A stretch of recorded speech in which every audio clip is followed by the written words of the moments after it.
오늘 복음에 관해서 말씀을 전할 것입니다. 복음 오랫동안 많이 들어왔고 또 오랫동안 들어왔고, 그런데 복음이 무엇입니까? 하고 물으면 알 것 같은데 이렇게 조리 있게 한 문장으로 정리하기 참 쉽지 않은, 또 그렇게 느끼실 수도 있을 거예요. 신앙생활을 20년, 30년, 40년 했어도 복음이 무엇인지 오늘 예수님을 알지 못하는 사람에게 설명해보고 또 전해보라 그러면 가슴이 콩닥콩닥 뛰고, 야, 내가 신앙생활 제대로 했는가? 내가 제대로 알고 있는가? 이런 의문이 다시 들게 되는 단어입니다. 여러분, 복음이 무엇입니까? 예수 믿고 천국 가는 것이죠. 죄사함을 받고 영원한 생명을 얻는 것입니다. 엄밀히 말하면, 그런데 이러한 것들은 복음으로 인한 결과이지 복음의 조건이나 복음 자체가 아닙니다. 복음의 중심, 복음의 핵심에는 다른 것이 있어요.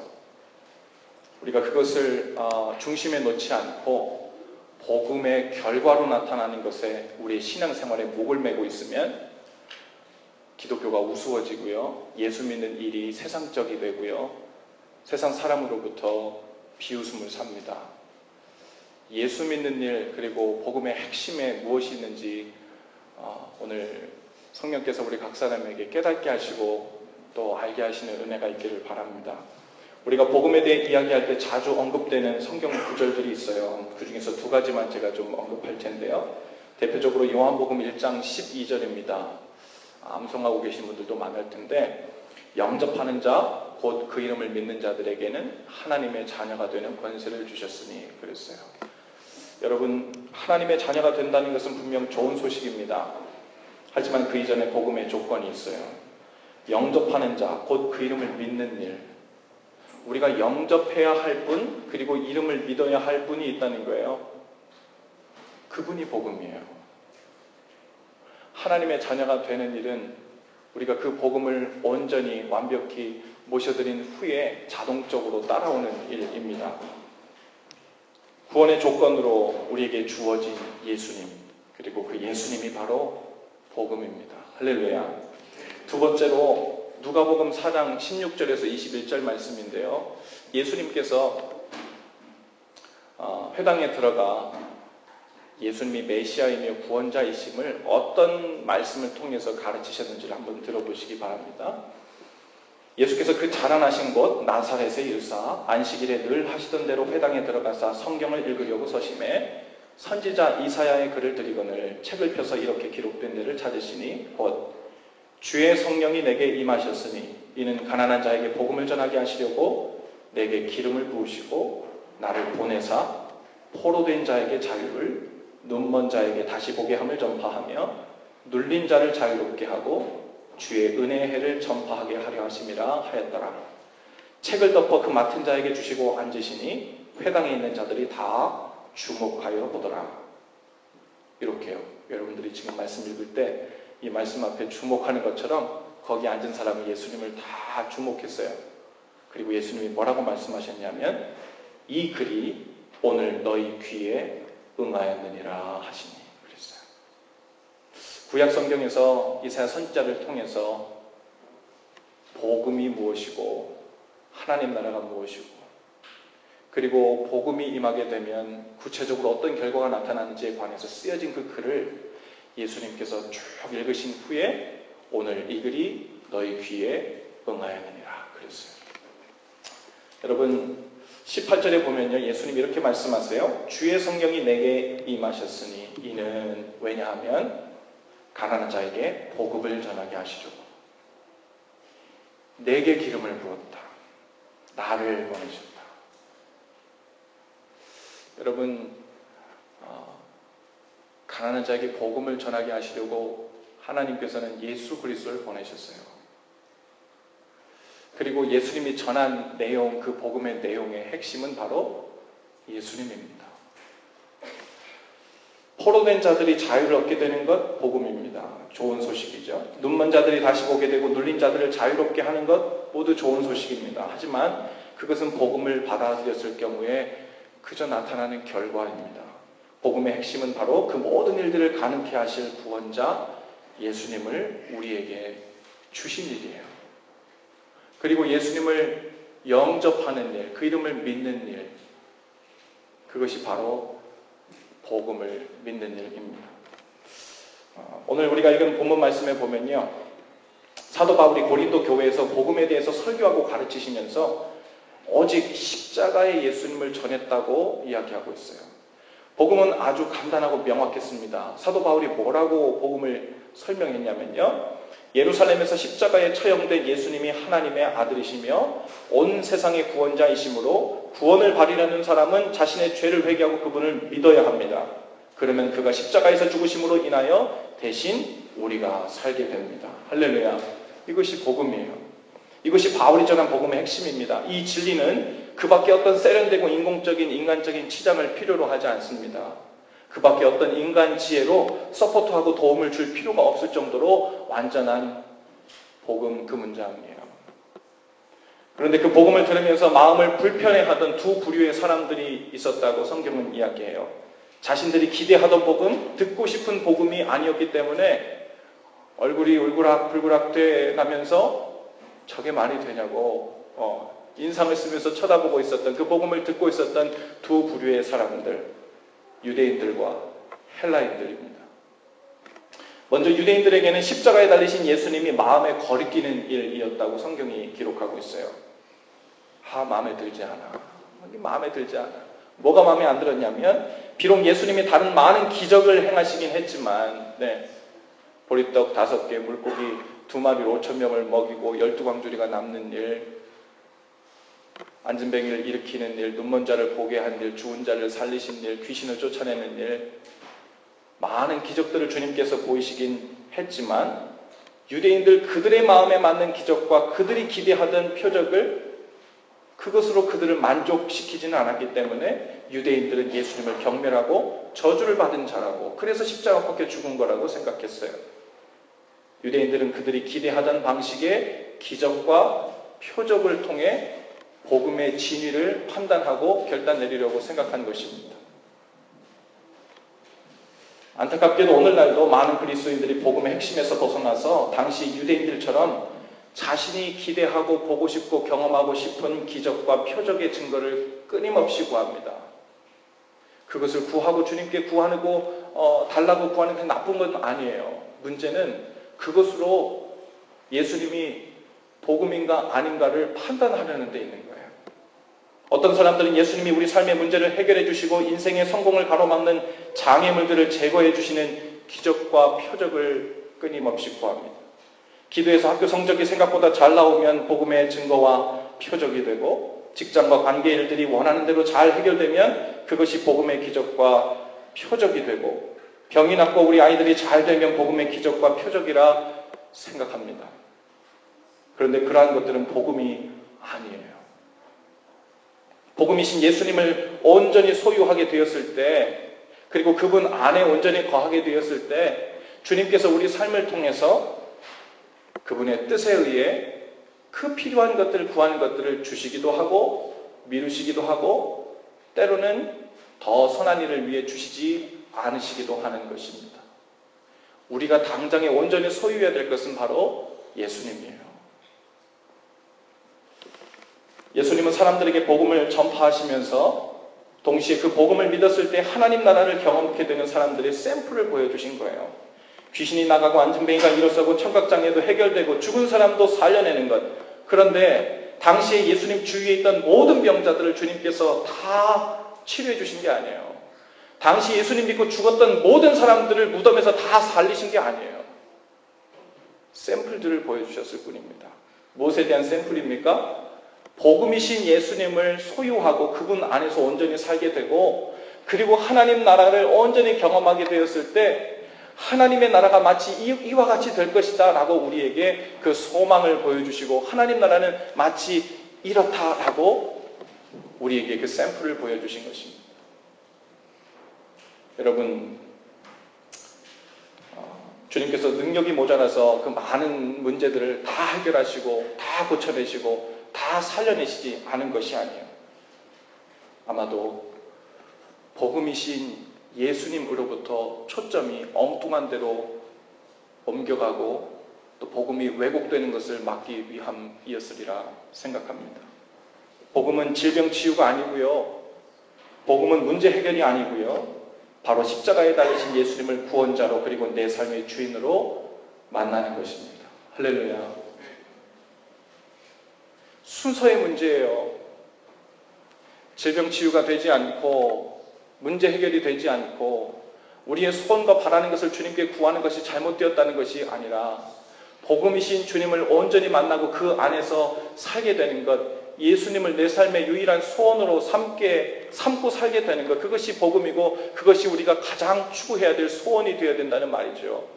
그리고 그 후에 주님 안에서 누리게 되는 하나님 나라, 그분 안에서 누리는 회복, 그분 안에서 누리는 은혜, 그분 안에서 주님께서 주어주시는, 공급해주시는 그 많은 좋은 것들은 그 후에 주님 안에서 평안 가운데 주님의 뜻에 의해 주어지고 받아지고 감사함으로 반응하는 것입니다. 이것이 됐기 때문에 안 됐기 때문에 질병이 치유됐기 때문에 그렇지 않았기 때문에 죽은 자가 살아났기 때문에 안 살아났기 때문에 예수님께서 복음이 되고 안 되고가 아니라는 거예요. 이 복음의 핵심은요 아주 심플해요. 십자가에서 죽으신 그 예수님이 날 위해 죽으셨고 그것을 믿으면 하나님의 자녀가 되고 천국을 유업으로 받는다는 것입니다. 할렐루야. 그것은요 우리가 예수님께서 우리 삶에 좋은 것을 주시든 안 주시든 당장의 문제를 해결해 주시든 안 해주시든 그것과 상관없어요. 할렐루야. 여러분 그 당시에 복음을 믿고 예수님을 따랐던 제자들 중에 그들 집안 사람들이 다 질병이 다 치유됐답니까? 예수님의 12제자들 그들 가운데 아무런 문제도 없었다고 그래요? 그들 가운데 그들의 부모님이 죽었을 때마다 예수님이 가셔서 나사로처럼 다 살려냈다고 그래요? 성경에 어디에도 그런 이야기 없어요. 근데 그들이 예수님을 소유하게 된 거예요. 예수님을 복음으로 믿고 살게 된 거예요. 여전히 그 삶 가운데 문제는 있고 여전히 그 삶 가운데 질병은 있고 여전히 그 삶 가운데 어려운 일들, 장애물들은 있지만 예수님이 복음이시다는 것과 여러분 예수님이 복음 되는 일과 그 어떤 연결점도 찾지 못합니다. 여러분 예수님을 복음으로 온전히 소유하게 되었을 때 그리고 믿게 되었을 때 그 안에서 주어지는 그 나머지 부분들, 회복의 일들, 죄사함의 일들, 또 우리를 온전케 하시는 일들, 이것은요 자동적으로 따라오는 일이라는 거예요. 그것을 보고 예수님을 복음으로 혹은 복음이 아닌 것으로 판단하고 삼는 것이 아니란 말이죠. 두 번째로 바울이 전한 십자가의 예수님은 당시 헬라인들에게 아주 미련한 이야기로 들렸습니다. 당시 헬라인들은요 자신들이 꽤나 수준 높고 똑똑하다고 생각했어요. 그래서 너무나도 평범해 보이는 십자가의 교리는 그들의 취향과 맞지 않았습니다. 그들은요 이런저런 많은 신들의 이야기, 신화들을 너무 많이 알았어요. 십자가에 못 박혀 죽으시고 그 값으로 우리 죄가 용서함 받고 우리가 그것을 믿으면 하나님의 자녀가 된다는 이 사실 또한 여러 신화 중에 하나로 그냥 받아들였을 뿐이에요. 그래서 다른 수준 높은 신화들도 많은데 사람들의 감성과 그들의 똑똑한 수준을 만족시켜 가면서 만든 신화들도 많은데 뭐 이거 예수 교리, 이거 십자가 교리는 뭐 이렇게 심플하고 수준 낮아. 그러면서 그들의 수준, 그들의 학식 그것에 맞지 않아서요 기분 나빠했습니다. 그리고 미련한 것이라고. 어떻게 작가가 지어내려도 이렇게밖에 못 지어내나 수준 낮게 생각했죠. 그래서 십자가의 도를 경멸했습니다. 자신도 스스로 구원하지 못하고 십자가에 처형당한 예수에게 구원의 소망을 품으라는 게 말이나 되나? 비천하게 태어나서 가난하게 살다가 죄인으로 판결받아 죽은 사람을 메시아로 믿으라니 말이라도 되나? 도대체 뭐가 앞뒤가 좀 맞을 만한 것들을 그럼 구성을 잘 해놓고 믿으라고 좀 얘기하든지 이런 생각을 그들이 갖고 있었던 거죠. 그들의 눈에는 십자가의 도가 미련한 것이었습니다. 그들은 그들이 가진 세상의 학식과 이성으로 볼 때 용납할 수 없는 일이었어요. 헬라인들 역시 십자가의 복음에는 관심이 없었어요. 그 복음이 자신의 수준 있고 교양 있는 삶을 유지하는 데 어떤 도움을 주는가가 그것이 관건이었던 겁니다. 안타깝게도 오늘날도 마치 신앙생활 하면서 예수 믿는 것을 교양 있게, 수준 높게, 세련되게 그렇게 신앙생활 하는 수준까지만 주님과 관계를 맺으려 하는 그리스도인들이 있어요. 물론 이 십자가의 도에는 놀라운 하나님의 지혜가 담겨져 있습니다. 그런데 문제는 세상이 그들 방식으로 뽐내고 견주고 싶은 그런 방식으로 주님께서 주시는 지혜가 아니라는 거예요. 믿는 자들에게는요, 이 십자가의 도만큼 하나님께서 십자가에서 독생자들을 주시고 우리를 살려내시는 이 십자가의 교리만큼 우리에게 놀라운 지혜가 없고 놀라운 능력이 없어요. 근데 이 똑같은 것을 보면서도요, 이 헬라인들은 이렇게 미련한 것이 없는 거예요. 이렇게 수준 낮은 것이 없는 거예요. 여러분, 복음은 예수님입니다. 복음이신 예수님을 온전히 소유하여 말씀을 매개체로 해서 우리가 그분 안에 살고 주님의 뜻이 우리 안에 있게 되는 삶이 시작될 수 있기를 바랍니다. 그러면요, 우리가 가지고 있는 나머지 염려, 걱정들은 자연스레 복음 안에서 인도함 받습니다. 때로는 우리가 삶 속에서 문제를 경험합니다. 이거는 내 힘으로 해결이 안 돼. 이 두려움, 이 불안함은 내 능력으로 해결이 안 돼. 그래서 나는 종교가 필요해. 그래서 나는 평안을 얻기 위해서, 마음의 안정을 얻기 위해서 교회를 좀 나가야 되겠어. 물론 주님 앞에 그런 마음으로 나올 수 있어요. 하지만 그것이 신앙생활의 근거와 동기가 계속된다면요, 우리는 와서 수박 법만 계속 핥다가 그 능력이 무엇인지, 복음이 무엇인지, 삶이 변화된다는 것이 무엇인지, 예수를 믿는다는 게 무엇인지에 대해서는 혼자서 자기 있는 자리에서 혼자서 그냥 상상만 하다가 혼자 오해하고 나가 떨어질 뿐입니다. 여러분, 주님 안에서 어떻게 사는 건가? 보이지 않는 주님 안에 산다는 것은 도대체 어떻게 하는 건가? 그것이 우리 관건입니다.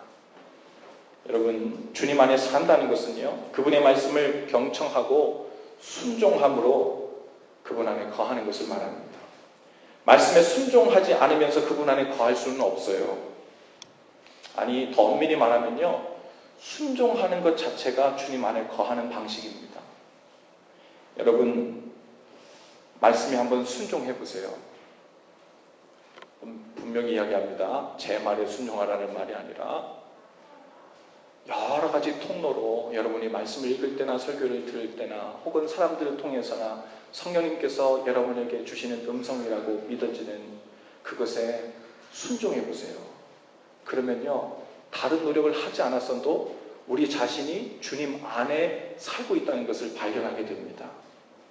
왜냐하면 주님 안에서 주님께서 주신 음성이라는 것을 믿지도 않는데 순종할 일은 없거든요. 순종하면서 그분 안에 거하게 되는 거예요. 반대로 말씀드려볼까요? 주님께서 주신 말씀을 믿지도 않고 기대하지도 않고 순종하지 않으면서 주님 안에 거할 수는 없어요. 아담과 하와가요, 선악과를 따먹지 말라는 주님의 말씀, 그분의 뜻, 그것을 들었습니다. 알고 있었어요. 그런데 선악과를 따먹었죠. 선악과가 어떻게 생겼는지, 무슨 과일인지 그건 중요하지 않아요. 주님께서 명하신 주님의 뜻이었다는 것이 중요해요. 그런데 그 말씀을, 그 뜻을 저버리고 죄를 범하게 되잖아요. 그리고 뭘 해요? 제일 먼저 하나님을 피합니다. 숨어요. 주님의 말씀에 순종하지 않으면요, 그리고 그분의 말씀이 살아있게 믿어지는 삶 가운데 들어가지 못하면요, 주님 밖으로 뛰어나오려고 애쓰지 않아도 우리 자신을 주님 안이 아닌 다른 곳에서 발견하게 돼요. 자동적으로. 둘 중에 하나예요. 중간에 다리를 걸치고 있을 수는 없어요. 어떤 사람들은 말하기 쉽게 그렇게 얘기해요. 저는요, 아직 세상과 주님 중간에 양다리를 걸치고 있어가지고 그런 말씀하는 의도를 알아요. 내가 반쯤은 주님을 의지하고 있다는 것을 좀 인정받고 싶은가 봐요. No. 반쯤 주님을 인정하는 삶은 없어요. 주님 안에 들어가 있든지 주님 밖에 있든지예요. 주님 안에 들어갈 마음이 없다면 아직 주님 안에 들어갈 정도로 주님이 좋지 않고 복음을 믿지 않고 아직 밖에서 서성이고 있는 것입니다. 여러분, 어느 날 갑자기 하늘에서요, 놀라운 은혜가 우리 뇌리를 때려서 감당할 수 없는 하나님의 그 놀라운 붙잡으심에 의해서 주님의 음성이 갑자기 막 안 들리던 음성이 들려지고 꿈을 꾸고 예언을 하고 방언을 하고 그래서 갑자기 신령한 사람이 되는 게 아니에요. 신앙생활에서 우리가 주님과 동행하는 그 첫걸음은 뭐부터 시작되냐면요, 우리 지난주에 말씀드렸죠. 말씀을 믿고 순종하는 데부터 시작돼요. 아주 작은 순종이라도 주님께서 나에게 주신 말씀이다, 뜻이다 라고 믿은 그것에 순종하면 그 순종하는 즉시 아니면 그 순종하려고 마음 먹고 발걸음을 옮길 때부터 우리는 이미 주님 안에 거하고 있음을 발견하게 됩니다. 할렐루야. 여러분, 예수님과 인격적인 관계, 주님 안에서 머물러 산다는 것은 그런 것입니다. 복음을 믿고 하나님의 자녀가 되었다고 생각했는데 아직도 내가 구원받은 것이 맞는지 아닌지, 하나님의 자녀인 것이 맞는지 아닌지, 제대로 신앙생활을 하는 것이 맞는지 아닌지, 삶이 변화되고 있는 것이 맞는지 아닌지에 대해서 계속해서 의구심이 드는 이유가 있다면 다른 이유가 아니에요. 내가 지금 주님 안에서 순종하고 있지 않기 때문에, 내가 주님께서 나에게 주신 말씀으로 붙들고 있는 그 말씀 안에 내가 있지 못하기 때문에 나를 말씀 안에서 발견되지 않으니까 그 밖에 혼란스럽고 방황하는 그 어딘가에서 우리 자신을 보게 되는 거예요. 바울이 전한 십자가 예수님은 분명합니다. 예수님이 십자가에서 날 위해 대신 죽고 내가 살았다는 거예요. 그리고 그 예수님이 다시 사셨고 우리에게 주님과 같은 방식으로 살라고 명하신 것을 믿고 순종하는 것입니다. 예수님이 우리를 위해 죽으셨으나 하나님께서 다시 살리셔서 하나님 나라의 영광의 보좌에 앉게 하신 것처럼 주님께서는 우리도 그 길을 따라 죽는 삶으로 나아가라는 거예요. 더 많은 기적, 더 많은 표적, 그리고 내가 이루고 싶은 소원들이 잘 이루어지는 것이 복음을 소유한 증거가 아닙니다. 내가 생각하는 내 생각, 내 의견을 만족해하고 그것에 동의해주는 하나님의 말씀이 있어서 그것이 복음을 만족해하는 그 증거가 아니에요. 여러분, 죽는 삶입니다. 주님처럼 죽는 삶이에요. 주님께서 나에게 맡겨주신 가족들, 교회 형제 자매들, 그리고 이웃들, 멀리 나가서는 우리 몽골 선교도 함께 가게 되는데 먼 곳에 나가서도 이름도 얼굴도 모르는 그런 사람들을 위해 나를 부인하고 십자가를 지고 그들을 사랑하고 섬기는, 그들을 위해 죽는 길로 주님께서 우리를 부르신 것입니다. 그들을 섬기려면 나를 죽여야 돼요. 왜요? 나는 안 섬기고 싶거든요. 그들을 사랑하려면 나를 죽여야 돼요. 왜요? 나는 별로 안 사랑하고 싶거든요. 주님께서 가신 그 길, 주님께서 우리에게 그렇게 말씀하십니다. 누구든지 나를 따라오려거든 자기를 부인하고 자기 십자가를 지고 나를 따를 것이라 그랬어요.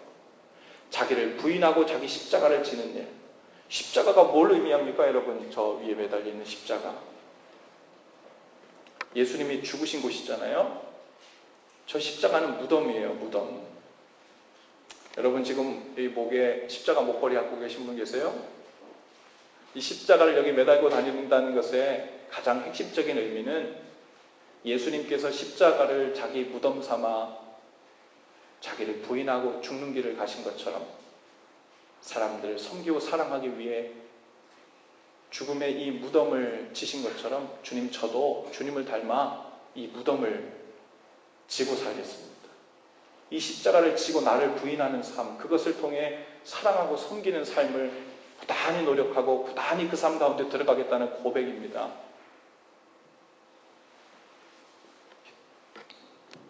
여러분, 십자가의 복음, 이러한 십자가의 예수님이 여러분 마음에 드세요? 네, 마음에 드는데 참 어디까지 받아들여야 될지 모르겠어요. 어제 우리 전교인 수양회에 함께 갔다가 저녁 시간에 그 나눔의 시간을 가졌습니다. 삥 둘러앉아가지고 질문을 하나씩 드렸어요. 자기소개를 하면서 제 이름은 조선영입니다.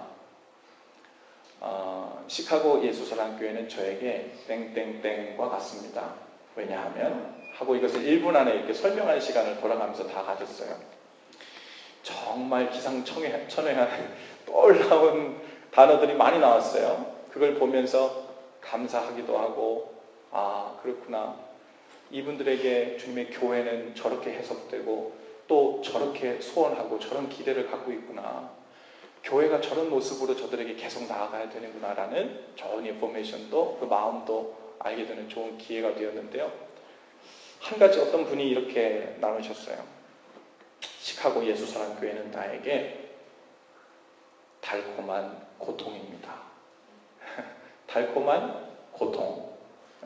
이야기를 들어보니까 교회 와서 사랑하고 환영하고 돌봐주고 또 헌신하고 하는 모습들이 너무너무 좋고 행복하고 그렇게 꿀송이처럼 달 수가 없는데, 동시에 교회 오면 자신의 감추고 싶은 내 욕심, 내 고집, 내 죄, 내 허물, 그 모든 것을 드러내놓고 싸워야 되고 부인해야 되고 그 모든 일들이 너무 고통스럽다는 거죠. 그래서 달콤한 고통입니다. 그 얘기를 듣는데 고통스럽다니까 이상해요. 고통스럽다는데 제 마음이 좋은 거예요. 고통스럽다니까 다행이다. 입에 달기만 하다 그러면 우리 교회가 뭔가 잘못 가고 있는 것일 텐데, 고통스럽다니까 십자가를 지려하는 그 모습이 그 삶 가운데 있구나. 고민하고 또 아파하면서도 이 길 주님께서 우리에게 주신 꿀송이처럼 단 진리 길이기 때문에 좁은 길이라도 가시밭길이라도 섬기고 사랑하며 나를 부인하며 내 무덤을 등에 짊어지고 가겠다는 결단이 그 안에 있구나. 그것 때문에 오히려 제게 큰 감사함이 있었습니다. 여러분, 복음이신 예수님께서 그 길을 가셨고 그 길이 생명과 구원으로 인도하는 좁은 길이라고 우리에게 말씀해 주셨어요. 그리고 무엇보다 예수님께서 함께 동행하시겠다고 약속해 주셨습니다. 할렐루야. 이 달콤하고도 고통스러운 동행에 여러분 포기하지 마시고 그것이 정상인 줄 아시고 열심히 부단히 노력해서 달려가실 수 있기를 바랍니다. 이 땅에서 주님과 동행하면서 달콤하면 돼요. 자기를 부인하고 죽이는 일 때문에 고통스럽지만 주님이 우리를 온전히 살리셔서 하나님 나라에 가면 그 고통은 사라집니다. 이 고통은 일시적으로 있는 것이고요. 이 고통은 또한 우리가 주님을 닮아가기에 필요악으로 꼭 필요한 고통입니다. 이 땅에서 자기를 죽이는 고통의 십자가를 지지 않고 주님을 따를 방법도 없고 주님을 닮을 방법도 없습니다. 여러분, 우리 옆뒤 좌우에 계신 분들과 그렇게 한번 인사하십시다. 예수님이 복음입니다. 주님과의 동행이 살 길입니다. 모두 좀 자리에서 다 일어나실까요?